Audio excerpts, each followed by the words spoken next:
가끔 신문이나 텔레비전 뉴스에 보면 유명한 사람들이 술자리에서 옆에 있는 여성을 추행한 사실이 보도되는 바람에 전국적으로 망신을 당하고 또 직책에서도 쫓겨나는 것을 볼 때가 있습니다.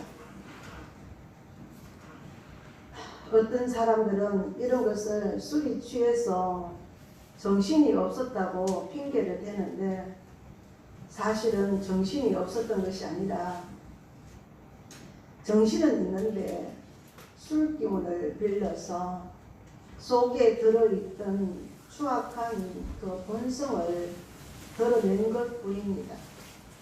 사람의 이 잠재의식 속에는 너무나 추악하고 더러운 이 동물적인 본성이 있습니다. 그러나 이런 본성은 속으로 잠재되어 있고 드러나지 않기 때문에 우리는 자신을 그렇게 악하다고 생각하지 않습니다. 또 사람의 얼굴을 가지고는 도저히 이런 것을 나타낼 수 없기 때문에 사람들은 이런 악한 본성을 누리면서 살아갑니다. 이것이 사람의 정상적인 상태입니다. 그러나 인간이 타락할 대로 타락하게 되면 하나님을 두려워하지 않고 이런 추악한 본성을 밖으로 표현하게 됩니다. 예를 들면 포르노성 이런 영화들을 실제로 만들거나 아니면 추악한 술 파티를 한다든지 예를 들면 포르노성 영화를 실제로 만들거나 아니면 추악한 술 파티를 한다든지 그것도 모자라면 마약을 한다든지 해서 인간의 최소한도의 양심이나 의식까지 모두 포기해 버릴 때 이때는 바로 하나님으로부터 멸망이 임하게 된 것입니다. 이런 것을 사도 바울은 성경에서 죄라고 설명을 했습니다. 그러나 좀 더 쉽게 설명을 하면 죄의 본성입니다. 사람의 이 무의식 세계에는 마치 꾸정물통과 같은 무시무시한 이 죄의 본성이 누구나 다 들어있습니다. 그리고 거기서 모든 음란과 살인, 탐욕, 저주가 나오게 되는 것입니다. 그래서 예수님께서 사람의 입으로 들어가는 것이 사람을 더럽힌 것이 아니라 사람의 입에서 나오는 것이 사람을 더럽힌다고 말씀하셨을 때도 있습니다. 바로 이런 타락한 이 죄의 본성을 두고 예수님께서 이 땅에 계실 때 늘 말씀을 하셨습니다.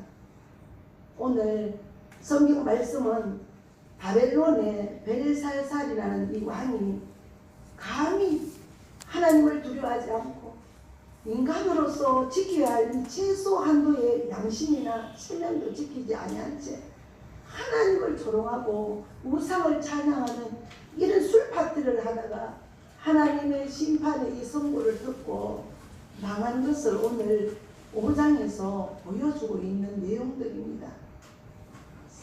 사람이 타락하면 결국은 신성모독으로 가게 되어 있는 것이고 그것이 멸망의 마지막의 순간이 되는 것입니다. 하나님께서는 그 자리에서 그 교만한 자를 쳐서 망하게 하신다는 것입니다. 그리고 그때는 하나님이 손을 대기 시작하면 그때는 용서나 기회를 다시 한번 주는 것이 없이 바로 멸망을 선고해 버립니다. 벨살살 왕은 어느 날 어떻게 된 영문인지는 모르겠지만 성경의 자세한 배경을 설명하고 있지 않기 때문에 그러나 하나님을 해방하는 아주 좋지 못한 이런 술 파티를 열게 되었습니다. 1절에서 보면 벨살살 왕이 그의 귀족 1000명을 위하여 큰 잔치를 베풀고 그 1000명 앞에서 술을 마십니다. 여기서 성경은 벨살살 왕이라고 했는데 실제로 기록된 이 역사적인 사건들을 모아서 이 비교와 대조를 해본 역사 신학자들의 이 말에 따르면 벨살살 왕은 정식 왕이 아니고 아버지를 대신해서 섭정으로 나라를 다스리고 있었던 것 같습니다. 잘못하면 우리가 벨살살이 느부갓네살의 아들인 것으로 생각하기 쉽습니다. 성경 전체만 보면 바로 밑에 있는 아들이 아니고 느부갓네살 후에 5대 왕입니다. 그리고 아들도 아니지만 벨살살의 어머니가 느부갓네살의 딸이었다는 이런 말이 있습니다. 이것이 사실이라면 벨살살 왕은 느부갓네살의 외손자가 되는 셈입니다. 그런데 5대라고 하지만 시간이 많이 흐른 것은 아니었습니다. 왜냐하면 하나님께서는 예레미야 선지자를 통하여 70년이 되면 바벨론이 망할 것이라고 예언을 하셨기 때문입니다. 이미 하나님의 지혜에 의하면 바벨론은 망할 때가 다 되어가고 있었고 벨살살 왕은 그 사실을 모르고 자기의 이 영화와 권력이 영원한 줄을 알고 무려 1000명의 신하들을 불러놓고 큰 잔치를 벌이고 있었습니다. 물론 우리가 생각할 때 왕은 이 막강한 권력이 있으니까 신하들 1000명을 불러놓고 잔치를 할 수도 있고 술 파티를 할 수도 있습니다. 그러나 벨살살 왕으로서는 절대로 해서는 안 되는 이 두 가지를 하나님 앞에 하고 있습니다. 그 하나는 예루살렘 성전에서 가져온 이 술잔들을 꺼내어서 거기에 술을 따라 마신 것입니다. 그리고 또 하나는 술에 취해서 금이나 은이나 동, 철, 나무 이 돌들로 만든 우상들을 찬양한 것입니다.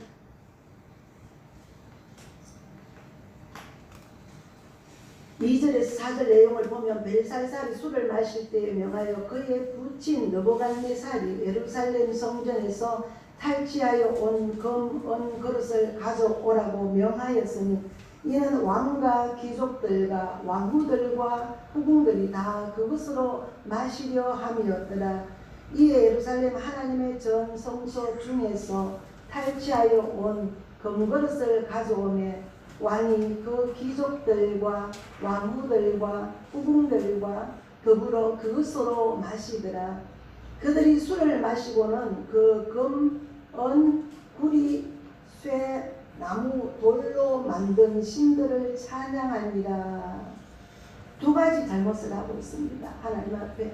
여기서 우리가 생각하게 되는 것은 벨살살 왕이 예루살렘 여호와의 성전에서 나온 이 잔으로 술을 마시려고 한 것이 우연히 적극적으로 했겠느냐 하는 것입니다. 아니면 마음속으로 평소에 늘 생각하고 있던 것을 이분의 술 기운을 빌어서 행동에 옮기게 되었겠느냐 하는 것입니다. 이것은 결코 우발적인 것이 아니었습니다. 사람들이 술 기운을 빌려서 술 때문에 그렇게 하는 것처럼 책임을 회피하려고 하지만 사실은 평소에 자기 안에 이 잠재되어 있던 이 생각들을 술 기운을 빌려서 마음껏 나타내도록 자신의 마음문을 활짝 열어놓는 것입니다. 특히 이 벨살살의 처지를 보면 그가 왜 이렇게 행동을 했는지 금방 이해를 할 수 있을 것입니다.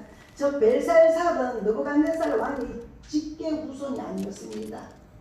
느부갓네살 다음에 바로 왕은 바벨론의 왕은 그의 아들 느부갓네살 왕의 아들 에월므로닥이라는 이 왕이었고 그 다음에는 그의 내부였습니다.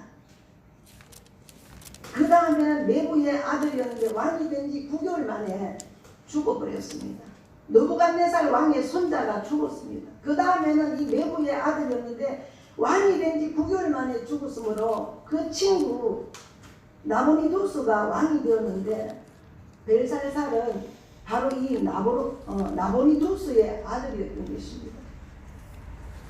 사실 바벨론 왕으로서는 상당하게 이 정통성이 떨어지는 사람이었습니다.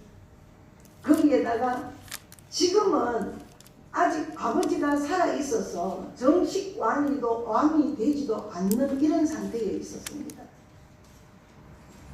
벨살살이 자기를 대단하게 보일 수 있는 이 방법은 자신을 느부갓네살 왕과 비교해서 대등하다든지 아니면 오히려 자기가 더 낫다는 것을 보여주는 수밖에 없었습니다. 그런데 느부갓네살 이 왕은 여러 나라를 정복해서 바벨론 제국을 세운 왕이지만 유독 유다의 신 여호와 앞에서는 꼼짝을 하지 못했습니다.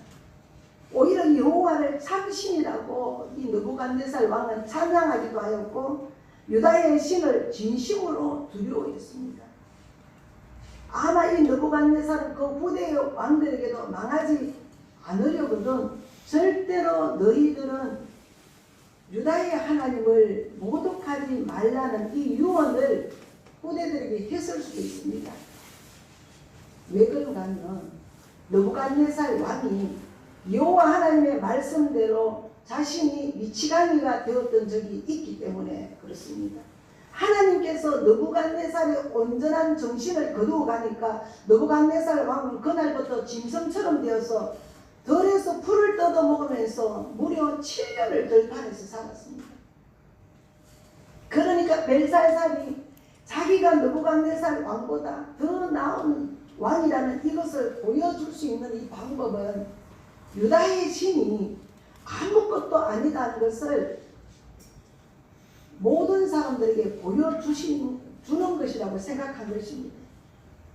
벨사살이 가진 이 생각은 신은 존재하지 않는다라는 쪽으로 이 마음이 정해진 것 같습니다. 신이라는 것은 그저 인간들이 생각해낸 것뿐인데 이런 생각을 가졌습니다. 벨사살에게는 예루살렘 성전에서 가져온 이 금잔의 술을 따라 마시는 것은 전혀 문제가 되지 않았습니다. 이런 사상, 이런 생각을 가지고 있는 사람이 어찌 하나님의 전에서 가지고 온 그 술잔을 가지고 술을 마시는데 두려움이 있었겠습니까?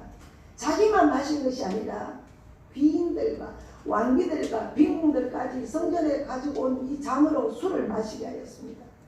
이것은 유다의 여호와는 아무것도 아니라는 것을 선포하는 것이었고 자기가 최고의 왕이라는 것을 자랑하는 것이었습니다. 그런데 그것으로 그치지 않고 금, 은, 동, 철 이 목석으로 된 이 우상을 그날부터 찬양하기 시작한 것입니다. 술에 취해서 생각나는 모든 신들의 이름을 다 들먹이면서 하나님보다 더 낫다고 떠들어댔는지도 모르겠습니다. 그러나 그렇게 하면 바벨론의 신은 마르둑 이 신이 최고이고 태양의 신입니다. 태양의 신이 최고이고 그 다음에는 해와 달과 별들의 신들이 있었습니다. 그래서 금, 은, 동, 철, 목석 이런 신들은 바벨론을 상징하는 느부갓네살이 꿈에 보았던 그 신상일 수도 있다고 생각을 했습니다. 무슨 하나님의 나라가 온다는 거야. 오직 이 바벨론만이 앞으로도 영원할 뿐이야.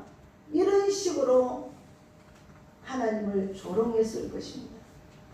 느부갓네살 왕도 꿈을 꾼 후에는 그 꿈을 부정하기 위하여 금신상을 만들어 놓고 모든 귀족들에게 절을 할 것을 강요하다가 결국은 사드락과 메삭과 아벳느고를 용광로에 넣었는데 그들이 살아서 나왔다는 것입니다.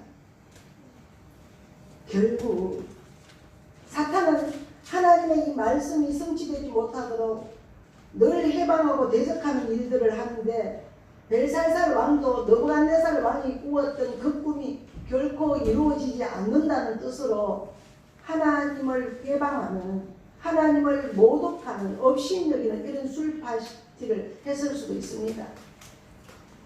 이것은 나중에 다니엘이 글씨를 해석하면서 벨사살이 느부갓네살 이야기를 들어서 알고 있는 것으로 이야기하는 것을 알 수가 또 있습니다. 본문 내용을 보면 결국 벨사살 왕이 술 파티를 한 것은 느부갓네살 왕이 두려워하던 하나님을 자기는 겁내지 않으며 자기 앞에서는 아무것도 아니고 바벨론은 영원하다는 것을 자랑하려고 교만한 이 술 파티였다고 생각할 수 있습니다.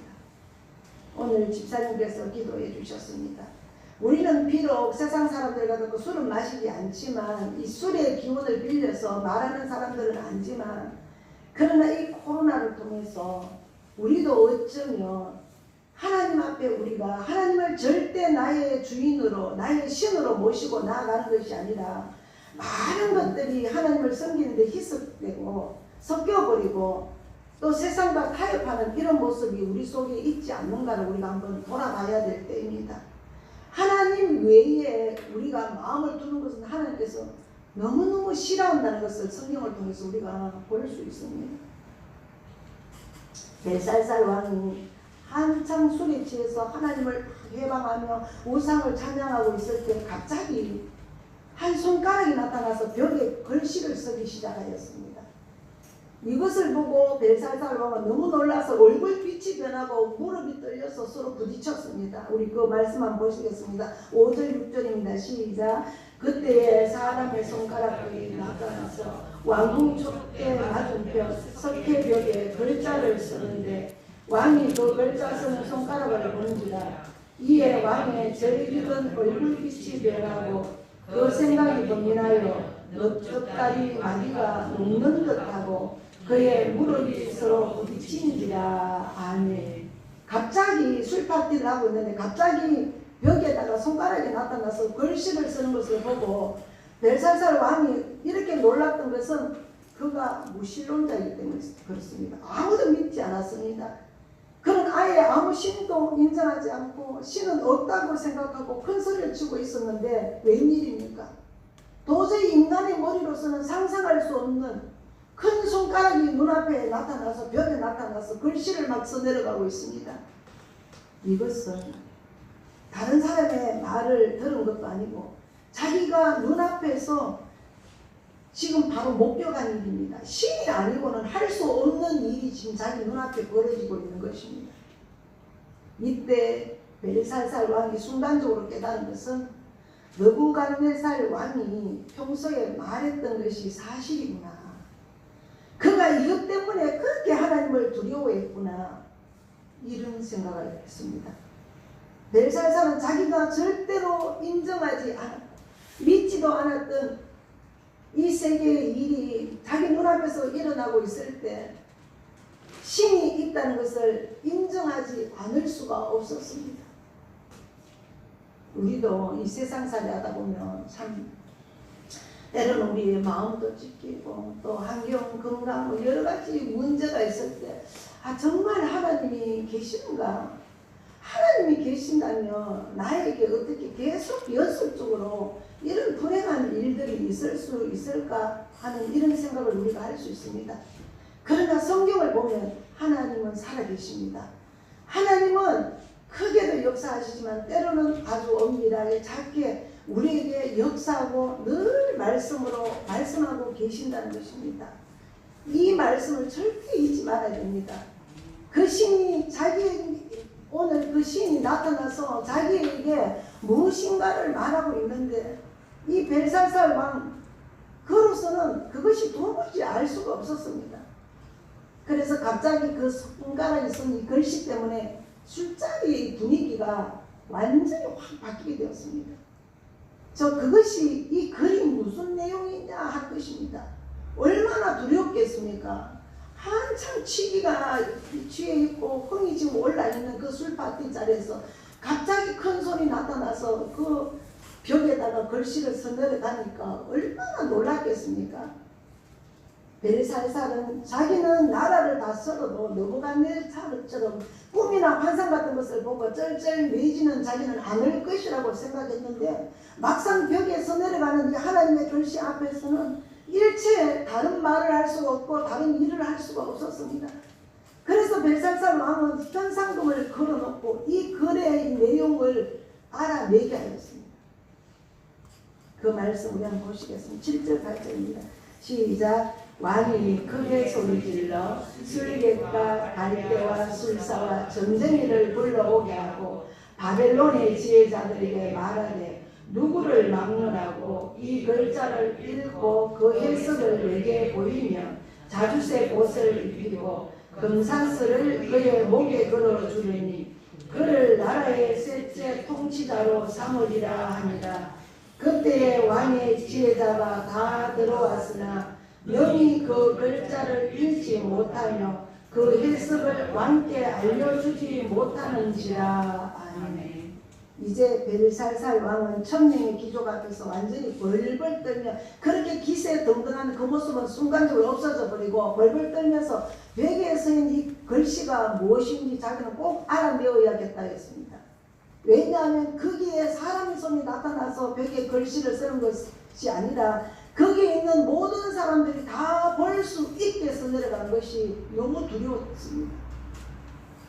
7, 8절 말씀을 보면 벨살살 왕이 이 글자의 해석을 알아내는 자에게는 나라의 셋째 지휘자로 삼겠다는 이 말을 하는 내용이 나옵니다. 이것이 자신의 이 석정을 보여주는 것입니다.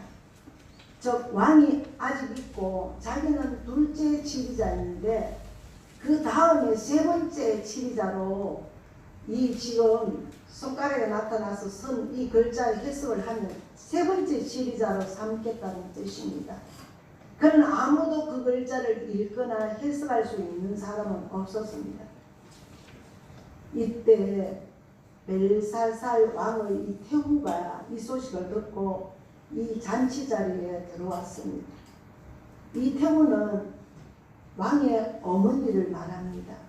그러니까 이 태후가 만약 느부갓네살의 딸이라면 아버지 때에 있었던 일을 아주 아들에게 소상하게 그대로 말을 했습니다.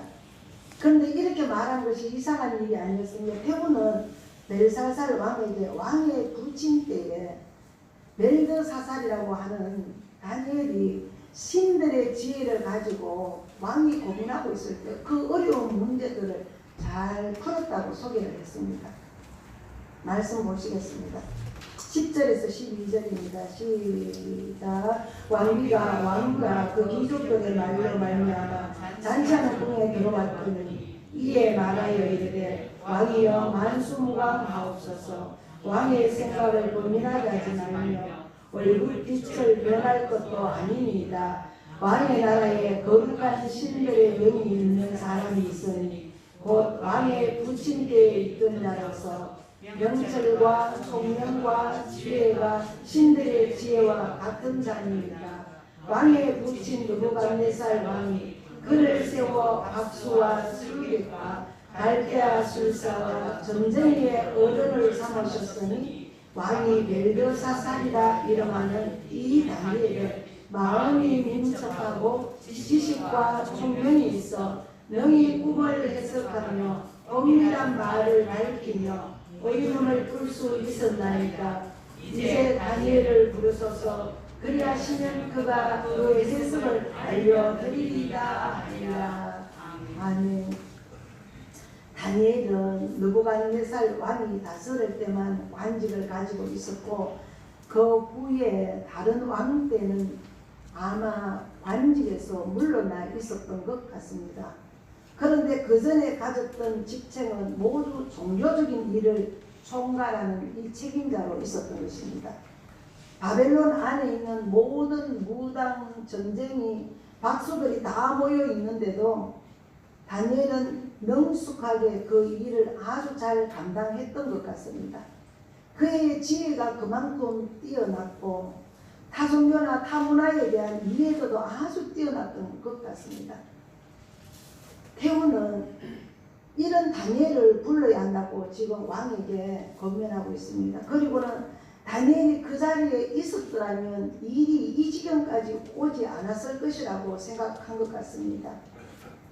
어찌되었든 벽에 손가락에 나타난 이 사건은 왕궁을 완전히 발칵 뒤집어 놓고 태후까지 나오지 않으면 안 되게 만들었던 사건입니다. 다니엘이 벨살살 왕 앞에 나타났을 때 벨살살 왕은 다니엘에게 이렇게 물었습니다. 13절입니다. 시작. 이에 다니엘이 부름을 받아 왕의 앞에 나오매 왕이 다니엘에게 말하되 내가 나의 구원이 유다에서 사로잡아온 유다 자손 중에 그 다니엘이냐. 아멘. 다니엘에게 늘 따라다니는 수식어가 하나 있었는데 그것은 언제나 유다에서 사로잡아온 다니엘이었습니다. 이것은 나중에 다니엘이 페르시아의 총리가 되었을 때도 사람들이 다니엘을 그렇게 불렀던 것입니다. 총리가 되었는데도 포로로 잡혀온 사람이라 불렀습니다. 다니엘은 젊었을 때나 늙었을 때나 언제나 유다에서 포로로 잡혀온 다니엘이었습니다. 어떻게 보면 사람들이 다니엘을 업신여기는 이 말이 될 수도 있지만 총리가 되었는데 존경하기보다는 비하하는 발언을 하고 있기 때문에 참 다니엘이 참 힘들어할 수도 있고 생각하기에 따라서는 업신여기는 말이 될 수도 있지만 또 다른 한편으로는 보면 그가 그만큼 하나님의 백성인 것을 부끄러워하지 않았고 다니엘은 늘 겸손했다는 것을 우리가 말씀을 통해서 알 수 있습니다. 벨살살이 귀족 1000명을 불러놓고 하나님을 모독하는 이 술파티에 아예 다니엘 같은 사람은 부르지 않았다는 것을 보면 알 수가 있습니다.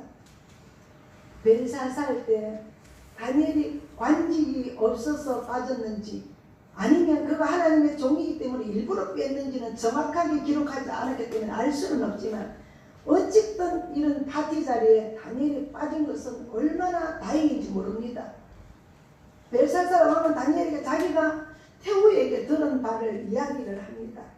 이 글을 너가 해석해주면 높은 관직과 상을 줄 것을 약속을 했습니다. 이 일이 왕에게는 그만큼 중요한 일이라는 뜻입니다. 다니엘은 하나님의 이 놀라운 일 앞에서 모든 욕심을 다 버렸습니다. 이런 엄청난 일에 왕에게 상을 받을 것을 욕심내면 결코 바른 말씀을 전할 수 없기 때문에 모든 욕심을 다 버렸습니다. 다니엘은 지금 자기가 벨살살 왕에게 인정을 받아서 세 번째 지휘자가 되는 것이나 검사스를 받는 것이 중요한 것이 아니다. 거기에 모인 사람들에게 하나님의 뜻을 정확하게 알리는 것이 가장 중요하다고 생각했던 것이 다니엘이었습니다. 이 말씀을 보면서 우리가 살면서 여러분들은 아마 여기에 적용되지 않을 것입니다. 저는 저를 보면서 이 말씀을 묵상을 하면서 새벽까지 말씀을 준비하면서 묵상을 하면서 그래 순간순간마다 나를 드러낼 수 있는 이런 요지가 참 많았구나 또 많구나. 그런데 어떤 경우에도 하나님을 드러내야 된다. 이런 교훈을 내 마음속에 새겼습니다. 다니엘은 왕이 주겠다는 이 상을 거절했습니다. 쉬운 일이 아닙니다. 여러분들 7절 말씀 한번 보시겠습니다. 시작. 다니엘이 왕에게 대답하여 이르되 왕의 예물은 왕이 친히 가지시며 왕의 상급은 다른 사람에게 주옵소서. 그럴지라도 내가 왕을 위하여 이 글을 읽으며 그 해석을 아뢰리이다. 요즘에 우리들 같으면 어떻게 내가 해석했었든지 대통령에게 인정을 받아서 정말로 장관 자리 하나라도 내가 얻으려고 했을 것입니다. 이 얼마나 중요한 기회입니까? 우리가 아무리 믿음 좋다 해도 아마 우리가 이런 자리에 서기가 굉장히 쉬울 것입니다. 물론 우리가 이 땅에 살면서 대통령에게 권세자들에게 잘 보여서 장관이 되는 것이 개인에게는 굉장한 출세요. 또 가문에는 명예일지는 모르지만 더 중요한 것은 나라가 어떻게 되느냐는 것이고 또 더 중요한 것은 하나님의 뜻이 어디 있느냐 하는 것입니다. 나라가 망하는데 장관이 무슨 소용이 있습니까? 그러나 소인배들은 그렇게 자리에 집착하면서 오래가지도 않을 그 자리를 붙잡으려고 몸부림치는 것입니다. 우리가 세상을 보면 이제 나이들이 어느 정도 들어서 세상을 보면 우리가 평민이지만 그런 부분들이 보이잖아요. 권력들 앞에 속절없이 무릎 꿇는 그런 모습을 우리가 보고 있잖아요. 우리 크리스찬들은 다니엘의 이런 자세에서 배울 것이 있다면 자리를 차지하는 것이 중요한 것이 아니라 나를 통하여서 하나님의 뜻을 모든 사람에게 밝히는 것이 참 중요하구나 이런 생각을 가지고 살아야겠다는 것입니다. 다니엘은 이 해석이 왕의 기분을 상하게 할 수도 있고, 왕의 기분을 상하게 하면 자기가 아마 그 자리에서 죽을 수 있다고 생각했을 것입니다. 그러나 자기는 어차피 유다에서 포로로 잡혀온 사람이고 자신의 생명이나 이 출세보다는 하나님의 뜻을 밝히는 것이 더 중요하다고 생각했기 때문에 다니엘은 왕 앞에서도 강하고 담대할 수 있었습니다. 다니엘은 이 글자의 해석을 느부갓네살의 이야기에서부터 시작했습니다. 말씀 보시겠습니다. 18절에서 23절입니다. 좀 길더라도 보시겠습니다. 시작. 왕이여 지극히 높으신 하나님이 왕위에 붙인 느부갓네살에게 나라와 큰 권세와 영광과 위엄을 주셨고 그에게 큰 권세를 주셨으므로 백성들과 나라들과 언어가 다른 모든 사람들이 그의 앞에서 떨며 두려워하였으며 그는 임의로 죽이며 임의로 살리며 임의로 높이며 임의로 낮추었더니 그가 마음이 높아지며 뜻이 완악하여 교만을 행함으로 그의 왕위가 폐함받으며 그의 영광을 빼앗기고 사람 중에서 쫓겨나서 그의 마음이 불짐승의 마음과 가깝고 또 들나귀와 함께 살며 또 소처럼 풀을 먹으며 그의 몸이 하늘 이슬에 젖었으며 지극히 높으신 하나님이 사람 나라를 다스리시며 자기의 뜻대로 누구든지 그 자리에 세우시는 줄을 알기에 이르렀나이다. 벨사살이여 왕은 그의 아들이어서 이것을 다 알고도 아직도 마음을 낮추지 아니하고 도리어 자신을 하늘의 주제보다 높이며 그의 성전 그릇을 왕 앞으로 가져다가 왕과 귀족들과 왕들과 후궁들이 다 그것으로 술을 마시고 왕이 또 보지도 듣지도 알지도 못하는 검은 물이 쇠와 나무 돌로 만든 신상들을 찬양하고 도리어 왕의 호흡을 주장하시고 왕의 모든 길을 작정하시는 하나님께는 영광을 돌리지 아니한지라. 아멘. 이런 말을 목숨 걸지 않으면 감히 왕 앞에서 할 수 없는 것입니다. 정말 담대한 말이 아닐 수 없습니다. 다니엘은 느부갓네살이 하나님 앞에서 교만하고 강팍하게 행하다가 미친 사람이 되어서 왕위를 일시적으로 빼앗겼던 이 사실을 지금 벨사살 왕에게 다시 상기시키고 있습니다. 그리고는 느부갓네살이 깨달은 것은 자기가 왕이 된 것이 자기가 잘나서 된 것이 아니었다는 것입니다. 그런데 벨사살은 그것을 알면서도 일부러 하나님을 업신여기고 우상을 찬양하는 이 술 파티를 열었다고 지금 감히 누가 앞에 왕 앞에 다니엘이 지금 책망을 지금 하고 있습니다. 이것은 지금 왕이 생각하고 있는 것이 완전히 잘못됐다는 뜻입니다. 당신이 생각하고 있는 이 모든 것은 다 잘못되었습니다. 그러면서 벽에 적힌 글씨를 지금 읽고 해석하기 시작합니다. 25절 28절 보시겠습니다. 시작.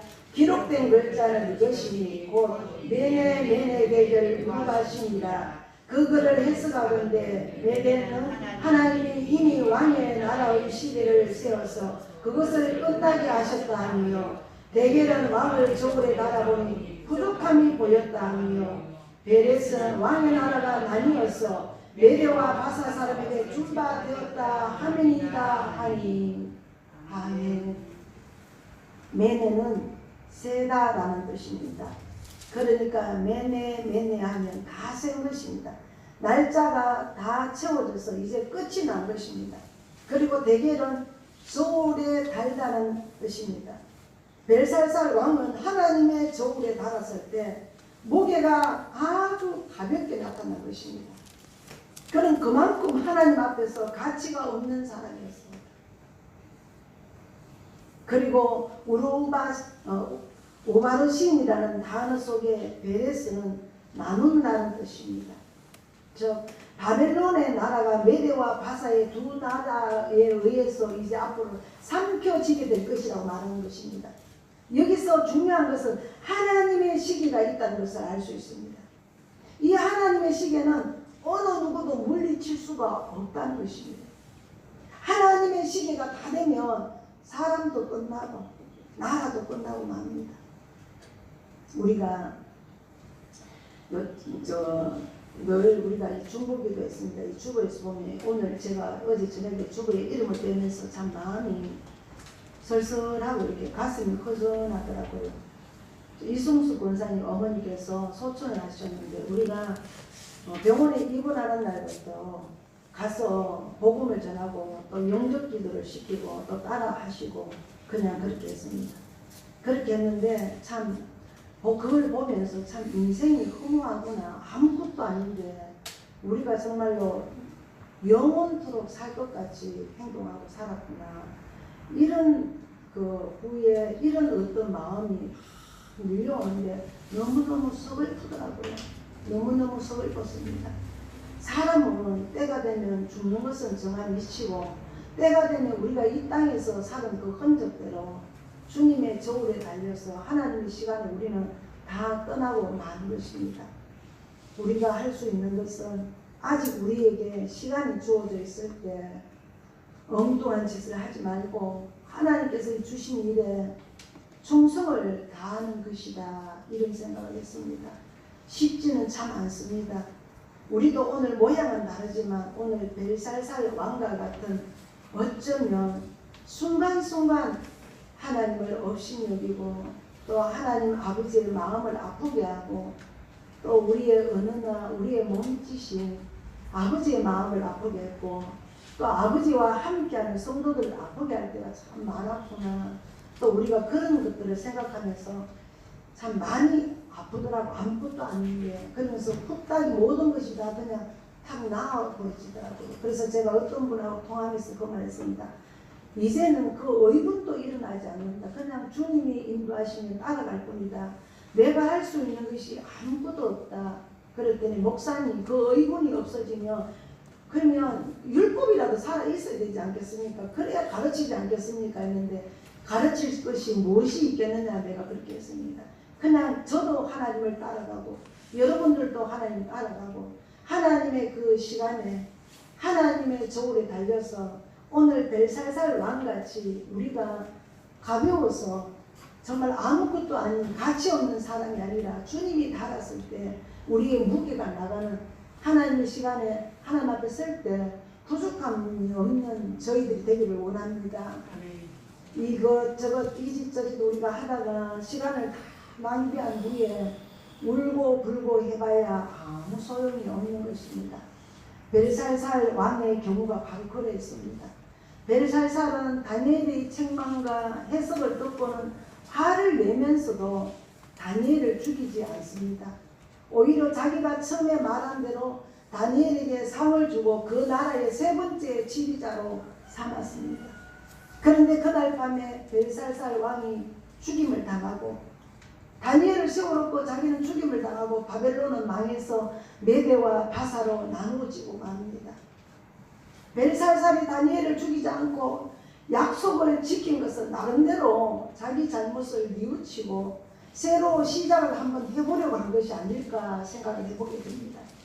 그런데 그가 알지 못한 것은 이미 그에게는 하나님의 시간이 다 되어서 다시 시작할 수가 없었다는 것입니다. 성경에 보면 다리오가 나라를 얻었다고 오늘 31절에 되어 있는데 실제로는 고레스였습니다. 이 고레스가 고레스 2세인데 유대인들을 예루살렘으로 돌려보낸 왕입니다. 그리고 또 하나는 하나님께서는 언제나 우리의 무게를 재고 계신다는 사실입니다. 그렇다면 하나님의 저울에 묵직하게 나타나는 방법이 무엇일까요? 그것은 저나 여러분들이 겸손한 자가 되는 것이며 하나님의 말씀으로 속을 채우는 것입니다. 우리가 힘들고 어려울 때 아무리 사람을 만나고 다녀봐도 그 허무함을 채울 수가 없습니다. 그러나 말씀이 우리가 말씀으로 먹고 말씀이 여기 채워지며 든든해지면서 위로가 되면서 사람들이 알아주지 않는다 해도 상관이 없는 것입니다. 여러분들 말씀으로 속을 채우시기를 바랍니다. 우리 속을 하나님의 말씀으로 채우면 하나님의 저울에 우리의 무게가 묵직하게 나가서 앞으로 그렇게 나타나게 될 것입니다. 그러나 세상의 깨나 요령으로 다 채우면 가벼워서 겹처럼 바람만 한 번 불어도 모든 축복이 다 날아가 버리고 마는 것입니다. 그것은 모두 하나님 앞에서 전혀 무게가 없는 것입니다. 벨살살 왕은 하나님을 해방하는 술 파티를 계획하였을 때 이미 돌이킬 수가 없었습니다. 우리는 이런 시작을 하지 않기를 바랍니다. 그리고 하나님의 손가락에 나타난 후에는 이미 회개가 받아들여지지 않았고 그에게 다시는 기회가 주어지지 않았습니다. 그날 밤에 벨살살은 죽임을 당하고 바벨론은 에레미야의 선지자의 예언대로 망하고 말았습니다. 이것을 보면 얼마나 하나님의 말씀이 정확한지 모르겠습니다. 얼마나 하나님의 말씀이 능력이 있는지를 모릅니다. 하나님을 업신여기고 자기 입만 믿고 날뛰는 자들에게 전혀 아첨하지 않고 하나님의 뜻을 말할 수 있었던 이 다니엘의 용기가 저와 여러분들의 용기가 되기를 바랍니다. 기도드리겠습니다.